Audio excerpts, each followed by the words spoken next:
All right, what's going on, y'all? Welcome back to the channel. Today I'm doing my Q&A video. It's going to be very direct. I'm not going to go into a lot of detail. I'm just going to answer the questions that I get all the time. So these questions mostly come from newcomers or people that's just looking into this. They'll find my channel, they'll watch one video, and then they'll ask the same question that I get all the time. I don't have an issue with that. It just takes a very long time to get to those questions and respond to them because I do a lot. I'm very busy. I barely have enough time for my business as well as my personal stuff. And then, making YouTube videos, it takes a lot of time, a lot of work. So I don't really have a lot of time to respond to comments. So anyways, we're going to get right into it. I just want to say this before I start, and I'm not going to be able to answer every single question. So I took the time to go through all of my comments and I found all of the questions that I get repeatedly. So these are not every single question that people ask, but these are the main ones that if you know the answer to these questions, that's enough to get started. So before I start, I just want to let you know, I am simply documenting my journey. So I'm not an expert. I don't know everything. I started last year, 2023, like January or February last year. And I'm just showing you every step of the way. So if you actually watch my videos from the very beginning, my very first video, that is when I first bought my van. I didn't know anything. I didn't know much. I was watching YouTube videos just like everyone else. I learned a lot from a lot of people, and I decided to go ahead and take the leap of faith. And so I planned everything out, and I'm just showing you every step of the way. I know that my channel is helpful to people because it's nothing like watching someone do what you want to do and see firsthand in real time everything that I experience, and I share it, everything, good and bad. So these videos are priceless. You have to go back. I highly recommend, if you're really serious about this, go back to my very first video and just watch my channel. Watch me. I go from January, February, March, all the way to where I'm at now. So I do recommend that. A lot of the questions that you have will be answered in those videos. So look at the thumbnail, look at the title of the video. That is what the video is about. And I promise you, you will get a lot of answers just from those videos. And this is no particular order. These are just questions. I went through my comments and I found the ones that I get all the time. What kind of van do you have? So I started with a 2020 Ford Transit 250 with a medium roof. I upgraded to what I have now, a Ford Transit 250 with the high roof. This is a 2022. I bought this vehicle from Enterprise and it has been a game changer for me. It's the biggest, longest van they make, and it's a 148-inch wheelbase. I absolutely love this van. I did a video on it. So again, a lot of these answers are in videos that I already made. What type of vehicle do you recommend? That's a lot of questions people ask is hard for me to answer. So I don't know what's the best vehicle for you. It all depends on what you want to do. If you just want to do gig apps and that's it, you could definitely start off with a smaller van, a low roof van. There's a lot of YouTube channels that have somebody has a van just like that and they're doing all the same loads I do. There are things that you won't be able to do, like refrigerators or certain things that are too long, but it's a great starter vehicle. My best advice is get what you can afford. If you want a high roof van but you cannot afford it, it's okay to start with a smaller van. Get what you can afford. Don't put yourself in debt. Do you need a LLC, a MC, a DOT? So I do local gig work. I'm on gig apps. I do gig work. That's what I specialize in. There are other things that you can do that is going to require these certifications. So the first one, LLC. No, you do not need an LLC. You do not have to have your own business. You could be an independent contractor. You can sign up under your name with all these gig apps that I do, and LLC is not required. MC is not required. A DOT is not required. I'm not going to go into detail of why. I'm just letting you know that is the answer. You do not have to have any of those. If you have a cargo van just like mine and you're doing local gig work, you do not have to have any of that. this vehicle is not considered a commercial vehicle, but if you're doing commercial work, that's when I recommend getting a DOT. And if you're going to do this full time, you're 100% doing this, I recommend getting an LLC. I have an LLC, a limited liability, that is going to protect your business, but I recommend operating as an S Corp. So a lot of the information that I learned about LLCs, I learned it from this channel right here. There's plenty of information out there. I'm not going to go into detail of why, but I decided I'm recognized as an LLC, but I operate as an S Corp. That's a better option for me in my situation and for tax purposes. So the answer is no, you do not have to have all of those. What insurance do you need? So this is a tricky question again. It's very hard to answer this question. The insurance that you need, and I'm speaking everything the question that I answer is based on what I do. I do local gig work. All right, I'm talking about gig apps like Dispatch, Dolly, GoShare, all of those. The insurance that you need is your state's minimum, your minimum required insurance. So whatever you have on your little Honda Accord, you can add this vehicle to your insurance as regular insurance. The gig companies do not require you to have commercial insurance. I always recommend getting commercial insurance. So every state is different. I follow Texas state because that's where I live. So Texas, because my vehicle is not a commercial vehicle under federal law, I can have regular insurance.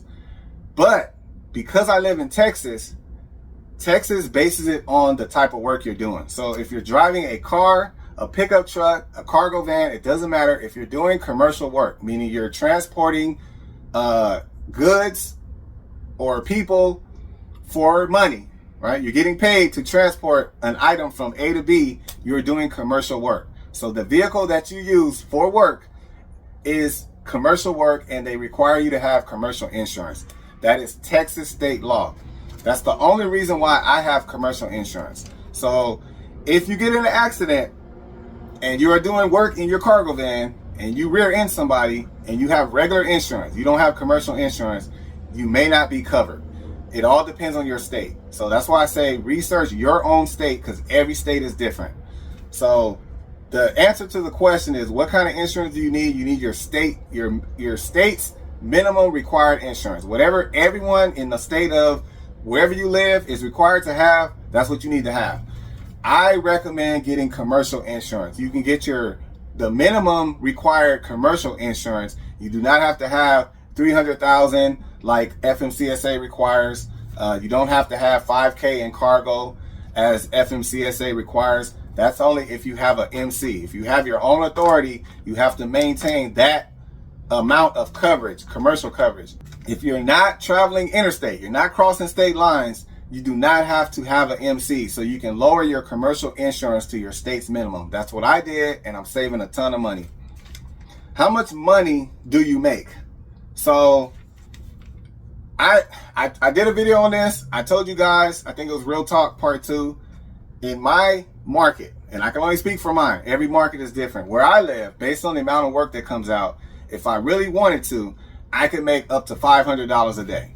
And I'm not exaggerating. There are slow days, but because I multi-app, I have multiple apps, and I also have my own website where I have direct bookings, and I have 2 carrier companies. If I really wanted to and bust my tail for 10, 12 hours a day, I can make $500 a day. I don't need to though. So my goal, my minimum goal is $200 a day. That's based on my expenses. That's how much I try to make every day. I try to work 6 days a week. I try to make $1,200 a week. So how much money do I make? I usually make $200 a day. A lot of times I'll make more than that. On rare occasions, I'll make less, but for the most part, I'll make $200 or more per day. So $1,200 a week is the average. I've been recently averaging about $1,800 to $1,900 a week, sometimes even $2,000. So it all depends on the week. How much can you make? I just answered that. So in my market, I can make $500. Every market is different, so I can't speak for other markets. Do you have a business account? Yes. I started my business account. I did make a mistake when I first started. I did not start with a business account. I highly recommend that. I have a video on that. I do have a business account. It is with Navy Federal Credit Union. And someone asked, how do you pay yourself? So right now, I pay myself through owner distribution. Next year, I do have a game plan. Again, I learned from this channel right here. I will be paying myself a salary. I'll have more information on that as I learn. I'm learning. I'm learning just like everyone else. So I'm not an expert. I don't know everything, but owner distribution, no more. I will be paying myself an actual salary, and I will also be paying my son an actual salary. That is for tax benefits, tax purposes. I'll talk about that on another video, but I'm still learning that. That is the goal for next year. So as of right now, I pay myself through owner distribution, which is basically, there's no set amount that I pay myself. So I might pay myself $800 a week. I might pay myself $1,200 in 1 week. It all fluctuates. It depends on my needs. And the way I pay myself is literally, I just transfer the money from my business account to my personal account. That's it. I do have an accountant. So my accountant tracks all of my payments. So everything is tracked on the app. What's better? Gig apps, carrier companies, OTR, or direct bookings? That's a tough question. It all depends on where you live and what you want to do. I personally like gig apps. I think the best is direct bookings. The reason I like direct bookings is because that's your customer. You set the price. You work when you want to. You set the date, the time, everything. You have full control. Most importantly, you have control of the pay. I like direct bookings. You tend to make more money with that. There's no middleman. There's nobody else that needs to be paid but you. So it's coming. The money's coming directly from the customer into your pockets. So I can't speak on OTR because I don't do OTR. I did try to give it a try. I never got to run a load, but personally, just based on what I know and what I've learned, I don't like it. It's not for me. Some people make a lot of money. There is a lot of expenses and a lot of, it cuts into a lot of your family time, all that. There's videos, there's people that post on OTR. I recommend watching their channel. But my favorite is direct bookings, and after that will be gig apps. What's your expenses? So my expenses are very low. I do live in Texas. My cost of living is very low. Most people in my state can live off $35,000 to $40,000 a year. So my expenses, my house is almost paid off. I owe less than $90,000 on it. My cars are paid off other than my van. I do have help with paying my my van payment. I'll get to that later. Everything's pretty cheap out here. Gas is always under $3 a gallon. There's no state taxes where I live. So I have very low expenses. I did lower my insurance. I sold one of my cars, so I lowered my personal insurance as well as my commercial insurance. So my expenses are very low and manageable, and that's why I say my earnings is based on that. So $200 a day is enough money for me to handle all my expenses and profit. Can I rent a van? I am not a fan of renting. Some people want to rent to try it out. I feel like if you need to rent to figure out if you want to do this is probably not for you. You know before you start, like if you want to do this and your heart is in it. That's just my opinion. I don't like the idea of renting. To me, it's a waste of money. If you're gonna spend money renting a van, you might as well buy one and just make the payments, because a lot of people are one-track minded. They think there's only one way to make money, and that's, doing gig apps, carrier work, or OTR. This van is a moneymaker. I'm not gonna go into all the details of it, but if you can't think of different ways to make money with your vehicle, this might not be for you. So the vehicle itself is your investment. Don't rely only on these gig apps and carrier companies and all that. You got to open your mind up. This vehicle, it's literally hundreds of ways to make money with this. So that's all I'm going to say on that. But I'm not a fan of renting. I think it's not a good idea. But if that's what you want to do, that is fine. But it's going to really, the expenses of that is to me, it's not worth it. You might say, what are gig apps? Gig apps are just like DoorDash, Grubhub, Uber Eats, all that, they are last mile companies. The ones I use, like Dispatch, Dolly, GoShare, Freight, all those, they're last mile companies. You can get hired. You literally apply online or through the app. You download the app, and you just need a vehicle, any size vehicle, and you are able to use your phone to accept or decline orders that come to you.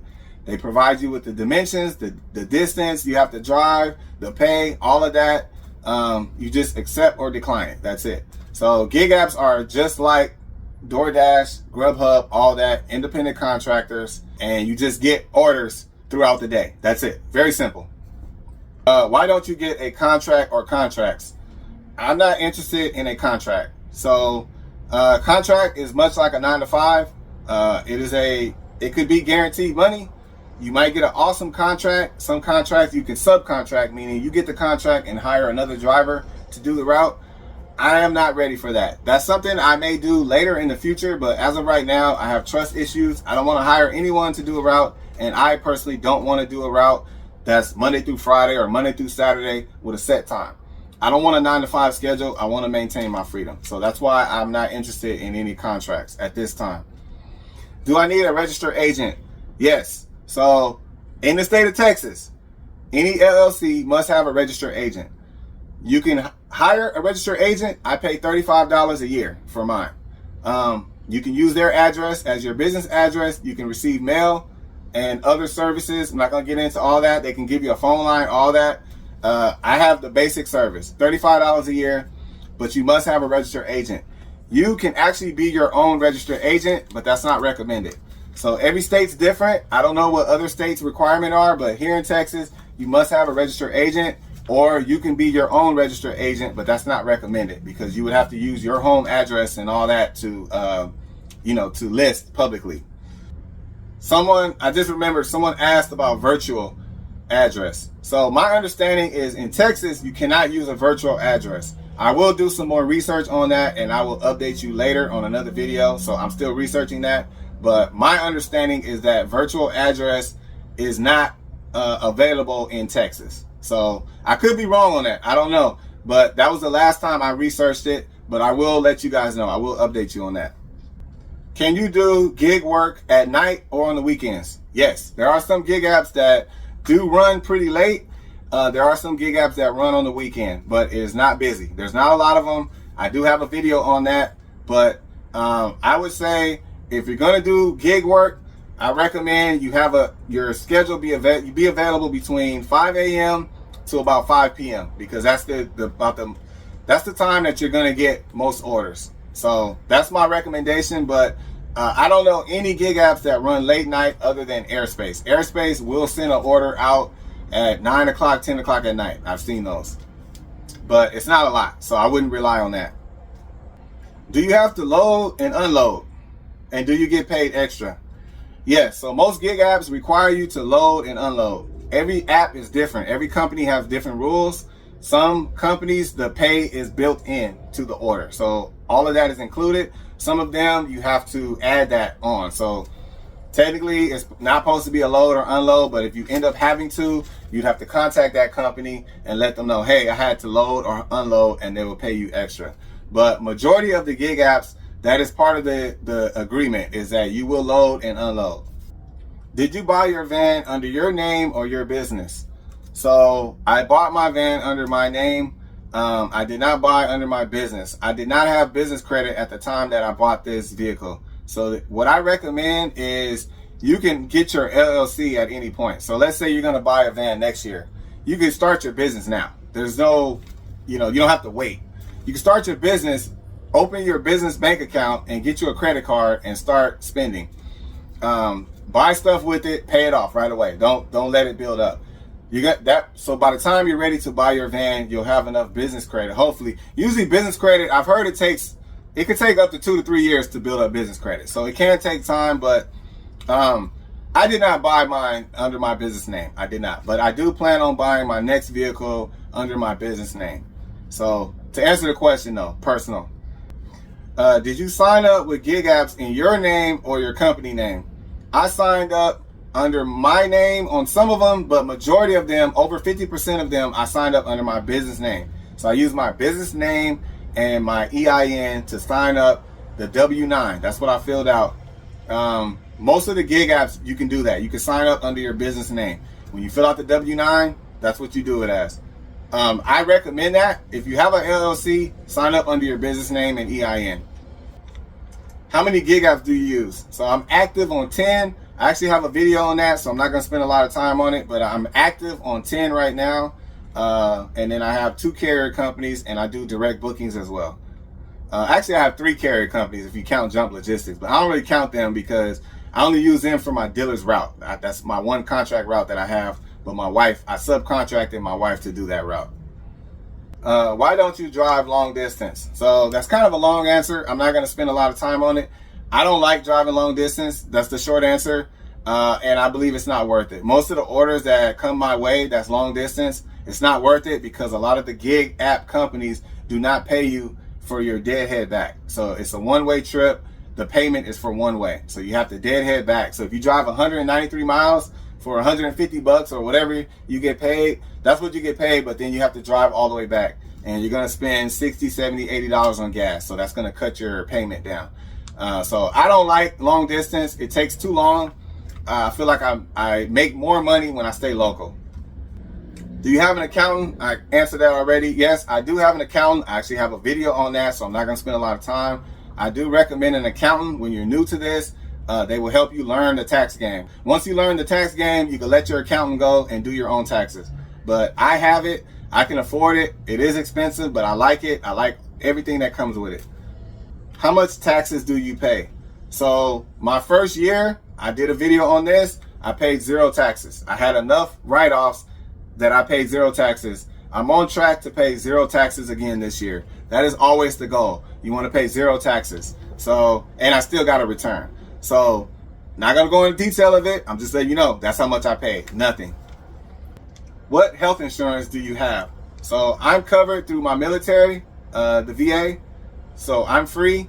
And I researched and found government assistance program that I qualify for, even with the amount of money I make. So my wife and my kids are covered, both medical and dental, and I only pay like $30 or $40 a month for dental. Healthcare is free. So I do get a credit, and that's what I'm doing right now. Obviously, if I start making more money, too much money, I will have to come out of pocket eventually. But right now, I'm under the threshold, and so I pay basically $40 a month for medical. This is a good question. It says, how do you protect your business with direct bookings? That is a great question, and that is something that I'm actually working on right now. So I currently have 5. I canceled my MC. I had an MC. I canceled it, but I kept my cargo insurance. I have $5,000 in cargo. I don't think I really need it because most of the loads that I do are for gig apps, and gig app companies have their own cargo insurance, and you're covered through their insurance when you're working. I kept it mainly because I do direct bookings, but I don't think that covers me when I'm doing, like, a lot of the direct bookings I do are like personal items. I think I need moving insurance. I'm still researching that, but that's something I may change. I'm gonna still keep my $5,000 in cargo because I'm still trying to understand exactly what that covers. But I believe because I'm moving personal items for people in most of my direct bookings, I need some type of moving insurance. So anyways, I don't really have a way to protect myself other than I do have my customers agree that I am not liable for any damage and that they assume all risk and liabilities. I used to have an independent contractor form that the customer would sign stating that, but a lot of customers will never get back to. I'll email it to them. I do it electronically, and it just takes too long to get them to respond. I've had customers respond. They'll sign it. They do it right online. It's just, electronic, but it just takes a long time. So anyways, I stopped doing it, and I've just been putting it in the notes of the job. Whatever the job is, when I send them the booking confirmation, I put that verbiage in there. So that's what I've been doing. But to be honest with you, I don't really have a lot of protection right now. I don't really understand how my protection works. That's just the honest answer. But that's a great question, and I will be researching that. So there will be a follow-up on that. What do you do if a customer does not pay you? That's a great question. I was just talking to my lawn guy, the guy that cuts my lawn. He had that situation. He's an independent contractor. He has about 200 customers, and he had a customer that refused to pay him, and he basically just let it go. He just, quit doing the service for them. For me personally, I've never had that issue. I do have on my website, my booking, when they book me, they're supposed to give me a deposit. My deposit is very low. If it's a local job, like say I'm picking up a dryer from Best Buy or something, and it's a local drive, the deposit is $15. So they're supposed to pay me $15. Once, that's non-refundable. So let's say I complete the job and the customer complains about whatever, or they just refuse to pay me. I haven't had that situation, so I can't really answer that question. What I would do is definitely send them a demand letter.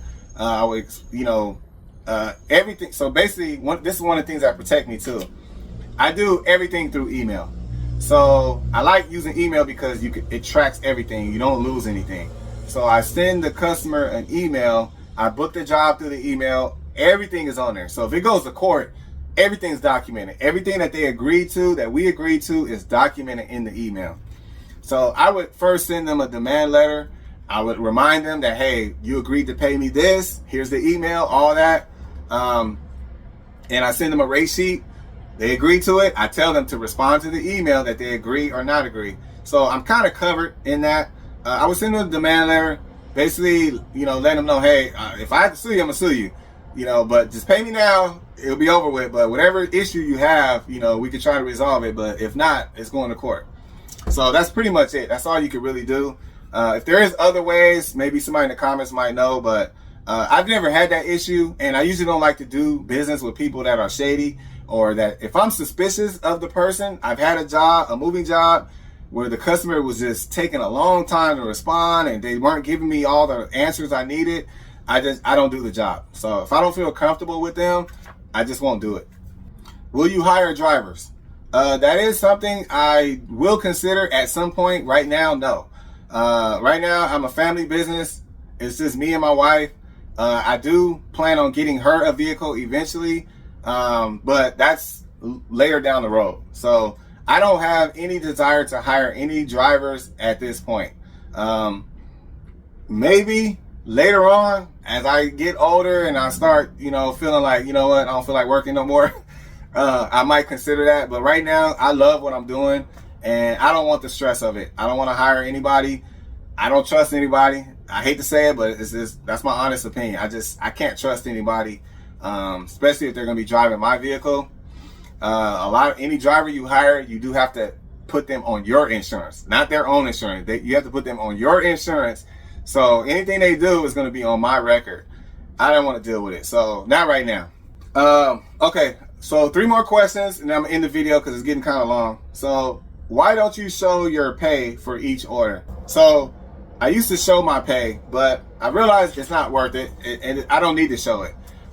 So I have a set amount of money that I try to make every day. That's based on my market and my situation.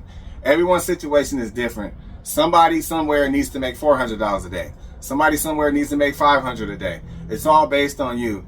So I've realized that, when I show orders, a lot of people, everybody,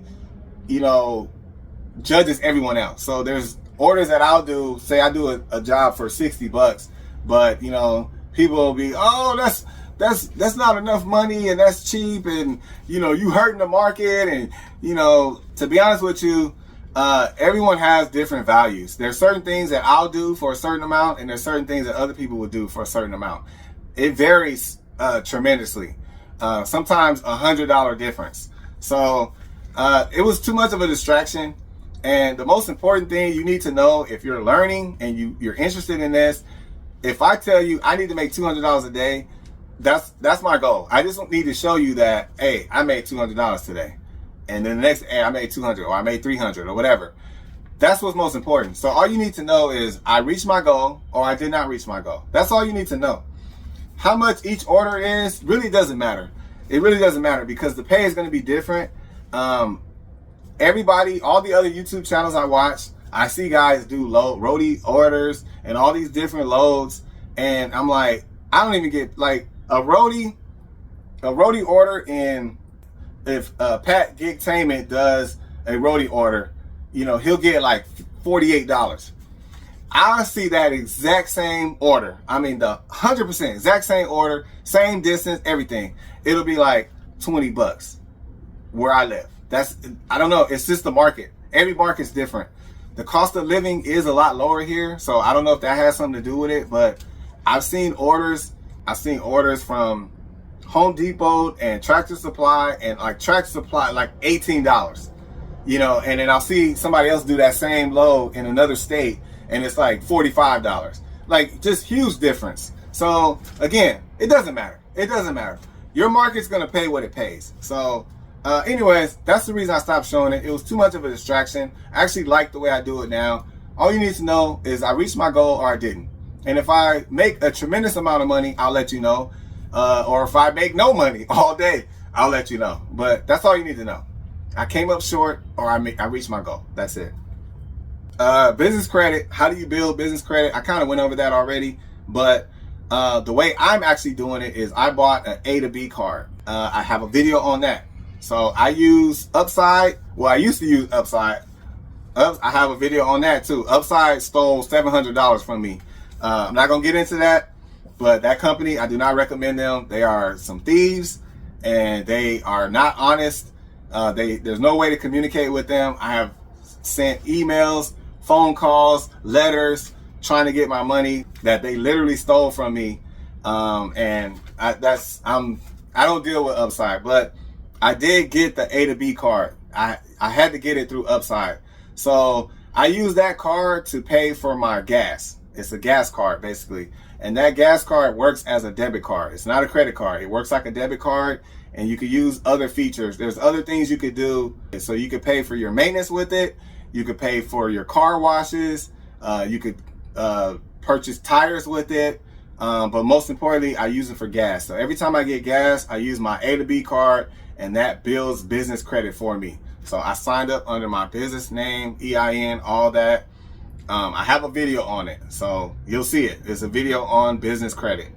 So that's how I build my business credit, and it is growing. I've checked it recently, but I would recommend the most popular way is credit card. Get a business bank account, get the credit card, and use the credit card, and just make sure you stay up on the payments. That's the best way to build it. Last question. And like I said, I can't answer every single question. I'm sure I missed a lot, but again, these are the most common ones. So last question, this one's actually pretty recent. Do you make money without your VA benefits? So basically, I told you guys that I have VA benefits through the military. I get a pretty good amount of money every month. It's tax-free. On the first of every month, it's in my account. That gives me a huge advantage. Everyone doesn't have income like that. That helps me with my business. I do use some of that money to pay my van loan as well as my insurance, and I still have money left over. So that's a huge advantage. That's one of the expenses that I can kind of wipe off because I get free money to help take care of it. Without the VA loan, and this is very important, if I did not have the passive income that I have, my channel would look a little different. I probably wouldn't have this van, and the very first van I bought, I probably wouldn't have. My budget would have dropped a lot. So I would have been looking more for a $15,000 to $20,000 van, and possibly a low roof van. And that's just to get started, just to get going. I did have money saved. I think it was $15,000 saved, and I also raised $5,000 with a GoFundMe page. So I had $20,000.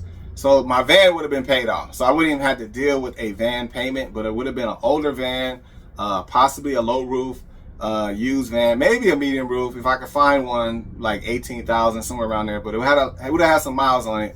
But there's a lot of things I would have did differently. As far as the money gonna be the same. As long as I can keep the vehicle running, the money's gonna be about the same. So my expenses, again, if you erase all my VA, my benefits, $200 a day that's my expenses. Like that's what I need without the extra passive income. That is just extra money. That's not used to pay, other than, you know, right now I use it, but before it wasn't used to pay bills. It's not used for any of my expenses. The money I earned when I was working, it was enough. So honestly, when I was working, I was making about $150 a day. So I just bumped it up to 200. I was comfortable with $150 a day. Like I was good financially.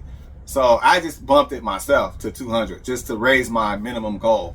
But like in all reality, based on my expenses, I mean, I could live off literally like $120 a day, like, or even less. Like that's just based on, you know, my situation. So to answer the question, without the VA money, I could make money. Yes, I'm, you know, nothing really would change other than I probably would. I wouldn't have a van payment, a loan payment. I probably would have signed up with regular insurance, not commercial, even though you're supposed to. I probably would have tried to get away with that for about a year or two just to save money. And then eventually try to, you know, use that money I saved to upgrade to a bigger vehicle. But like I said, it's hard to tell because, you know, you have to be in that situation. So, but that's the main thing is my vehicle wouldn't be the same. The earnings will probably be the same. Everything that I'm doing will be the same. The extra money is a nice cushion, but I don't rely on it. So I work as if the money I make is all I have. Like that's how I work. I don't work like thinking, oh man, I don't need to make 200 today because, you know, I got a big check coming on the first. I don't work like, I work as if that money doesn't exist. So $200 a day is still the same. That's the same goal. If I reach that, we good. We are good. So anyways, hope that answered the question. This is a very long video. I appreciate you guys hanging with me, but you know, maybe I'll do another one with more up-to-date questions. But like I said, these are the questions I get all the time. If you're new to the channel, I will refer you to this video. But I'm thinking on my Rumble page is where I'll go into detail. I'll pick like 5 questions and go into detail, and then I'll do another video and pick 5 questions and go into detail. So anyways, that's it, man. Video long enough. Hope y'all enjoyed, and I'll catch y'all on the next one.